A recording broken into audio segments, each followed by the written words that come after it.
अस्सलाम वालेकुम। आज के वक्त में चाहे वो जवान हो या बूढ़ा औरत हो या मर्द, हर कोई चाहता है कि वो खूबसूरत दिखे। उसके चेहरे पर अगर झुर्रियाँ हैं तो वो चाहता है कि वो झुर्रियाँ ख़त्म हो, चाहे वो जवानी में आए या चाहे वो बुढ़ापे में आ जाएं। तो आज की वीडियो में मैं जो आपको नुस्खा बताऊंगा, आप अगर ये लेप तैयार कर लें, करने के बाद अपने चेहरे पर नहाते वक्त अप्लाई करें, आपके चेहरे की झुर्रियाँ भी ख़त्म होंगी, चेहरा सुर्ख भी होगा, रंगत साफ़ भी होगी। इंशाल्लाह आप इससे इस्तिफ़ादा हासिल करेंगे। नहाने से कुछ वक्त पहले आपने इसको चेहरे पर अप्लाई करना है।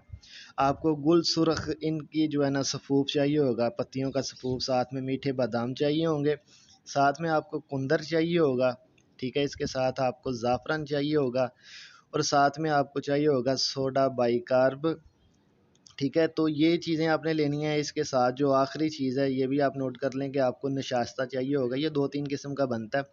आपने पंसार से जाके कहना है कि ये चीज़ें दे दे, ये चीज़ें आप ले आएँ। हम वज़न लेनी है, बराबर वज़न में आपने इनको मिलाकर इनका सफ़ूफ तैयार करना है। जैसे ही इसका सफ़ूफ तैयार हो, सफ़ूफ तैयार करने के बाद 2 चीज़ें, चाहे तो दूध में इसका लेप तैयार कर लें, चाहे तो अर्के गुलाब में, गुलाब के पानी में आप इसका लेप तैयार कर लें। लेप तैयार करने के बाद आपने इसको चेहरे पर अप्लाई करना है और 10 मिनट बाद आपने जो है ना नहा लेना है।